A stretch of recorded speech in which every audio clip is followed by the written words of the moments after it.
অফিসে লেট হয়ে যাচ্ছে আমার। বাবা একটু দাঁড়া, কি হয়েছে বলো? বলতেছি কি, একটা কথা কই, রাগ করিস না বাজান। যা বলবা তাড়াতাড়ি বলো, আমি অফিসে যাবো, আমার হাতে একদম সময় নেই। শোন, আজ কয়দিন ধরে আমার পেটের মধ্যে চিনচিন করে খুব ব্যথা করে। আজকে ব্যথাটা খুব বেশি বাইরে গেছে, আমার একটু ডাক্তারের কাছে নিয়ে যাবো। ওই যে শুরু হয়ে গেছে, তোমার আক্কেল জ্ঞান বলতে কিছু আছে? তুমি দেখতেছো যে আমি অফিসে যাচ্ছি, আমার পিছু ডাক দিলা, আবার কি বলতেছো পেটের মধ্যে চিনচিন ব্যথা শুরু হয়েছে। এখনই তোমার ব্যথা উঠে গেছে? কি আমি সারাদিন বাসায় ছিলাম তখন বলতে পারো নাই? যত সব পেশাল শুধু আমার এই যখন আমি একটু বাইরে যাই তখনই তোমার জ্ঞান জ্ঞানী শুরু হয়ে যায়। বাপরে, ব্যথাটা সহ্য করতে পারতেছি না। আজ কয়দিন ধরে সহ্য করতে করতে আজকে একেবারে সহ্যের বাদ ভাঙিয়ে গেছে আমার। দেখো, এই তোমাকে ওষুধ কিনে দেওয়ার মতো টাকা আমার হাতে নেই, ঠিক আছে? আমার যে টাকাগুলো আছে আমি সব ব্যবসায় হারাই দিছি, তুমি আমার আর ডিস্টার্ব করো না। আজকে তোর কাছে আমি এত বেশি হয়ে গেলাম যে আমার একটু ওষুধ কিনে দিবে, একটা ডাক্তার দেখাবি, তোর কাছে টাকা নাই।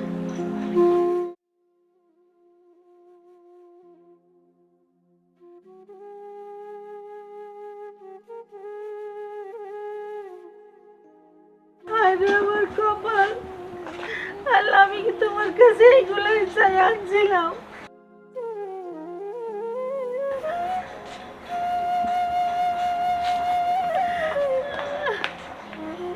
কি ব্যাপার, দাঁড়ায় দাঁড়ায় এসে আগ্রাসন কি জন্য? আচ্ছা, আপনার সমস্যাটা কি বলতো? সবসময় আপনার এটা তো লাগেই থাকে। টাকা কি আপনি কামাই করেন? জানেন না টাকা কামাই করতে কত কষ্ট? আর জানবেন কি করে? আপনি তো আর কষ্ট করে টাকাগুলো কামাই করে নিয়ে আসতেছেন না, তাই না? এরকম করে কথা বলো কেন বৌমা? আমার শরীরটা খুব খারাপ, আমার এই ব্যথা আমি আর সহ্য করতে পারতেছি না। ও আপনারই শরীর, আমাদের তো আর শরীর না। শরীর তো আমারই খারাপ হয় না। একটু নুনের থেকে চুন খসলে মানে যা ইচ্ছা তাই কাঁদিয়ে দিয়ে অস্থির হয়ে যায়। এত নুন চান এটা অফিসের জন্য? বৌমা, তুমি একদিন শাশুড়ি হইবা, দেখো তখন জীবনের কত মূল্য। এই একটা আপনাদের মুরব্বীরা সেবা মানে কথাই কথায় শাশুড়ি হবো, এই হবে সেই হবে। আচ্ছা, এই কথাগুলো যে বলেন, কথাগুলো বলে কোনো লাভ আছে? আপনি কি মনে করছেন আপনি আমাকে এই কথাগুলো বললে পরে আমি আপনাকে ভালোবাসবো? সারাদিন তো বসে বসে গিলাস ছাড়া কোনো কাম নেই আপনার, তাই না? সংসারে একটা কাজ করেন, সব কাজ তো আমাকেই করতে হয়। তারপরেও আপনার শরীর অসুখই সারে না। শুয়ে বসে খালি বলে অসুখ তো হবেই, কাম কাজ একটু করে খান, গতরটা একটু লড়ান। বৌমা, এত বেশি কথা কনের সে একটু বিষ দাও, খাইয়া মরে যাই।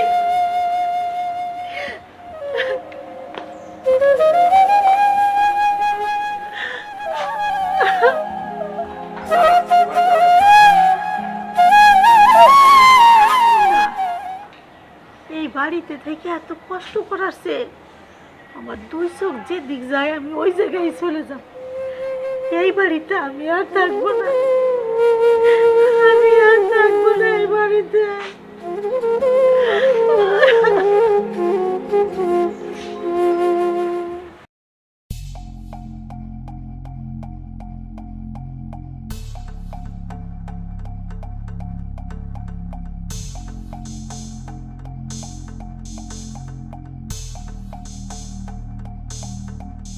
নাহ, এই মহিলার জন্য কি আমি এখন সারা গ্রাম ঘুরে বেড়াবো নাকি?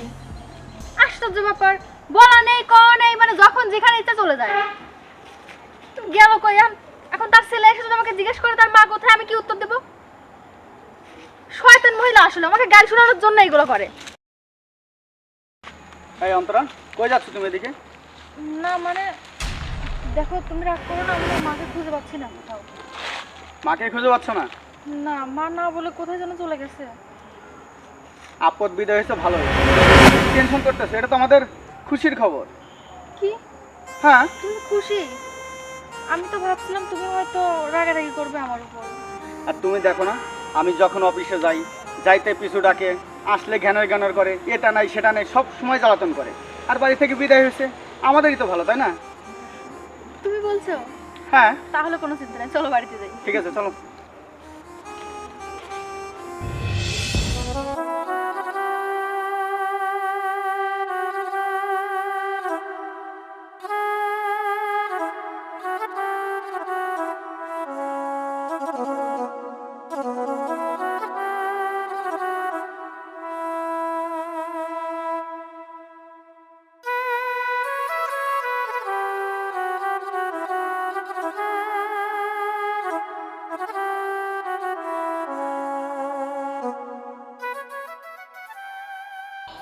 চাচি, কি ব্যাপার? আপনি এখানে বসে কান্না করতেছেন? বাবারে, আমার তো কান্দারি কপালে, উপর আল্লাহ আমারে কান্দার জন্য এই দুনিয়া পাঠাইছে, তাই আমি কান্দতেছি। আপনার বাসা কই? কোন জায়গায় থাকেন আপনি? আমার এক সময় অনেক কিছু ছিল বাপ, এখন আমি রাস্তার ফকির, আমার আর কিছু নাই। আচ্ছা শোনেন, আপনি ওঠেন, আপনার থেকে আমি সব কথা শুনতেছি। আপনি এখানে আপনার ছেলে মেয়ে নাই? সব আছে বাবা, বললাম না যে আমার অনেক কিছু ছিল, কিন্তু এখন আমার কিছুই নাই। আমার ছেলে বেটার বউ আমার সব কিছু কায়দা নিয়ে আমার বাড়ি থেকে বাইর করে দিয়েছে। এই যে টুপলাটা আমার সম্বল, আমার আর কিছু নাই। রাস্তায় বসে আপনি কান্না করতেছেন, এভাবে আপনি যাবেন কোথায়? বাজান রে, কোন জায়গা যাব, কি করব কিছুই জানি না। এই রাস্তায় এখন আমার বাড়ি, রাস্তায় আমার ঘর। আপনার ছেলে বেটার বউ আপনাকে বাড়ি থেকে বের করে দিছে? কথা নাকি? আচ্ছা শোনেন, আপনি সব কথা শুনবো, আপনি আগে আমার সাথে চলেন। কোন জায়গা যাবো বাবা? আপনি আমার বাড়িতে যাবেন, আর আপনাকে দেখে তো মনে হচ্ছে আপনি খুব অসুস্থ। দেখো, আল্লাহর কি ইশারা, তুমি আমার পেটের কেউ না, রক্তেরও কেউ না। তুমি বুঝতে পারছো যে আমি অসুস্থ, আমি কত ক্লান্ত।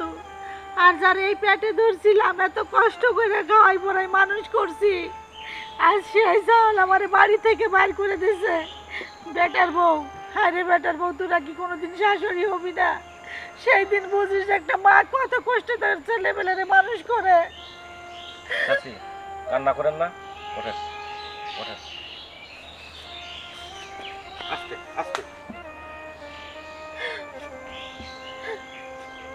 আসেন, আমার বাড়ি এইদিকে আসেন। বাবারে, তুমি আমার নিয়ে যাইতাছো, তোমার বাড়ির বউ আবার আমার কিছু করবো না তো? চাচি, আপনি যেটা ভাবছেন আসলে সেটা না। আমার পৃথিবীতে বাপ মা ভাই বোন বউ কেউ নাই। সমস্যা নেই, সে অনেক কথা আপনারা আমি বলবো। আসেন আমার সাথে, আসেন।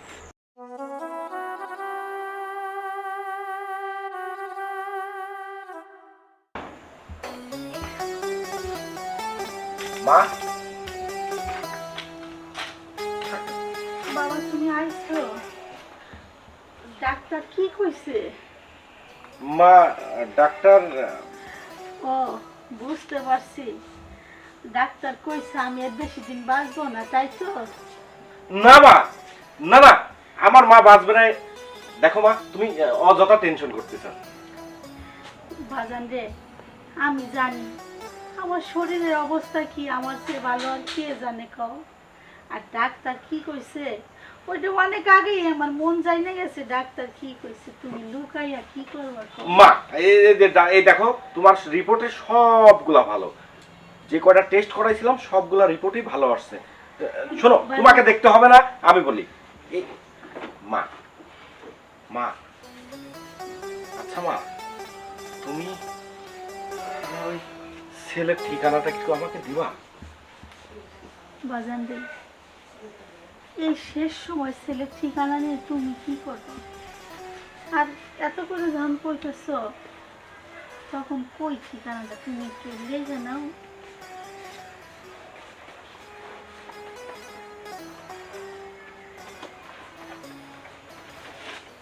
মা খাও।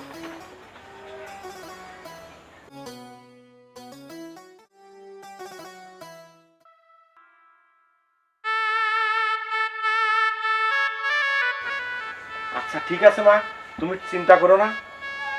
আমি আমি তোমারে বড় এক জায়গায় নিয়ে যাই চিকিৎসা করাবো। প্রয়োজন হলে আমি বাইরে নিয়ে যাব, ইন্ডিয়াতে নিয়ে যাব তোমাকে চিকিৎসা করানোর জন্য। তুমি তবু টেনশন করো না মা। আমার মা আমাকে ছেড়ে যাইতে পারে না। আমি চাই আমার মা আমার পাশে থাক সারা জীবন। মা, মা গো, মা। আসসালামু আলাইকুম। ওয়ালাইকুম আসসালাম। ভাই, ওই আমি একটু সাহেবের বাড়ি যাইতে চাচ্ছিলাম। সাহেব? কোন সাহেব? এই যে ওনার একটা ছেলে আছে, নাম জাহিদ। জাহিদ? কেন? ওনাকে আমার বিশেষ দরকার ভাই, ওনার সাথে আমার জরুরি কিছু কথা আছে। ঠিক আছে বলেন, আমি জাহিদ। আপনি জাহিদ না? আচ্ছা ভাই, একটা কথা বলবেন কি, ওই আপনার মা কি বাসাতে আছে? মা, না মা তো বাসায় নেই, কোথায় গেছে আমি সঠিক জানি না। বুঝতে পারছি, আপনার মা এতদিন আমার কাছেই ছিল। উনি খুব অসুস্থ, হসপিটালে, ওনার অবস্থা খুব খারাপ। আমি হসপিটালে ভর্তি করে রেখে আসছি। ওনাকে একটা অপারেশন করাতে হবে, কিছু টাকা লাগবে ভাই, মিনিমাম 10 লক্ষ টাকা লাগবে। তো তাই আপনার কাছে আসছিলাম যে আপনি যদি একটু হসপিটালে যেতেন। আর উনি দেখার জন্য, আপনাকে দেখার জন্য খুব অস্থির হয়ে আছে, অজ্ঞান অবস্থায় শুধু জাহিদ জাহিদ বলে ডাকে। হয়েছে হয়েছে, মানে আমার মা, আমার দরদ নাই, আপনার দরদ ধরে গেছে না? আমার মায়ের ওকালতি করতে আসছেন আপনি এখানে, আর 10 লক্ষ টাকা, টাকা চালি না 10 লক্ষ টাকা আমি দিয়ে দিলাম, তাই না? ভাই টাকাটা তো আমি, না না, টাকাটা তো আমি আমার জন্য চাচ্ছি না, সে তো আপনার গর্ভধারিণী মা। ভাই একটু বোঝার চেষ্টা করেন। আচ্ছা আপনি একটু হসপিটালে চলেন আমার সাথে, ওনাকে দেখার পরে যদি আপনার মনে হয় যে না আপনি টাকা দিবেন কি দিবেন না, সেটা একান্তই আপনার ব্যক্তিগত ব্যাপার। ভাই দেখেন, বেশি কথা বলেন না তো, আমি একটি ইম্পর্টেন্ট কাজে যাচ্ছি, আমার হাতে এখন সময় নেই হসপিটালে যাওয়া, ঠিক আছে? প্লিজ ভাই একটু চলেন না আমার সাথে। ওই মেয়ে ছাড়েন তো, বেশি কথা বলতেন না, জানেন থেকে। হাহা, কত সুন্দর কথা ভাই, যে মা 10 মাস 10 দিন আপনাকে এই গর্ভে ধারণ করে গায়ের রক্ত পানি করে আপনাকে এত বড় করলো, সেই মার বিপদে আপনি এমন আচরণ করতে পারছেন? সেই মায়ের অসুস্থতার কথা শুনে আপনি তাকে এড়াই চলে যেতে চাচ্ছেন? ভাই আপনি যাবেন এখান থেকে? হ্যাঁ ভাই ভাই, মা তো মা, এই একটা মার মধ্যে, এই একটা মার ডাকের মধ্যে যে কত মায়া মমতা, সমস্ত পৃথিবীর আদর ভালোবাসা লুকায় আছে। ভাই আপনি হয়তো বুঝতেছেন না, আপনার মাটা চলে যাওয়ার পর বুঝবেন। ভাই প্লিজ। ভাই আপনি জানতে গেছেন, জানে দেন জান, যত সব। দাঁড়ান ভাইয়া, যাবে না। তুমি যাবে না? তুমি এখানে কেন? হ্যাঁ আমি এখানে। ভাইয়া, আপনাকে হসপিটালের টাকা পরিশোধ করতে হবে না, আমি হসপিটালের টাকা পরিশোধ করে আসছি। পরিশোধ করে আসছি মানে? তুমি টাকা পেলে কোথায়? কেন, তুমি আমার নামে 12 লাখ টাকা রাখছিলে না? ওই টাকাটা তো তুমি আমাকে দিছিলা, আর ওই টাকাটা আমি মায়ের জন্য হসপিটালে দিছি। আমার মায়ের চিকিৎসা করার জন্য কি আমি তোমার নামে ব্যাংকে টাকা রাখছি? তুমি চুপ করো। দেখো, আমি এটাই দেখতে চাইছিলাম যে তুমি শেষ অবধি কত দূর যেতে পারো। একটা ছেলের যা যা দায়িত্ব তুমি তার কোনোটাই পালন করোনি, না নিজের মায়ের প্রতি না নিজের বউয়ের প্রতি। হ্যাঁ, তুমি আমার কেয়ার করো, ভালোবাসো, ঠিক আছে, কিন্তু তোমার মা কখনো কি খোঁজ নিছো যে সে কি চায়, তার কিসে কষ্ট হচ্ছে? সবসময় তো তাকে অবহেলা করতে, আর আমিও তোমার সাথে সাথে তাকে অনেক কথা শোনাইছি, কিন্তু আমি আমার ভুলটা পরে বুঝতে পারছি। সে যখন এই বাড়ি থেকে চলে যায়, একদিন রাতে আমি হঠাৎ ঘুমের মধ্যে স্বপ্ন দেখি আমার মা, আর তুমি তো জানো আমার মা বেঁচে নেই। আমার মা এসে আমাকে বলছে, মারে আমি বেঁচে নেই, কিন্তু তোর শাশুড়ি তো আছে, আর তুই তাকে কষ্ট দিচ্ছিস। তুই জানিস না শাশুড়ি মায়ের থেকে কোনো অংশে কম না, তুই তাকে কষ্ট দিচ্ছিস, কিন্তু সে আঘাত পাচ্ছে আমি। আর আমি মৃত্যুর পরেও চাই না যে আমার মা কষ্ট পাক। এই জন্য আমি আমার মায়ের চিকিৎসার জন্য টাকা খরচ করছি, আর তুমি তো টাকাটা আমাকে দিছিলা। ওই টাকার পর তো তোমার কোনো অধিকার নেই। আমি ওই টাকা কি করবো না করবো সেটা একান্তই আমার ব্যাপার। মা তো তোমার না, মা আমার, সে আমার মা।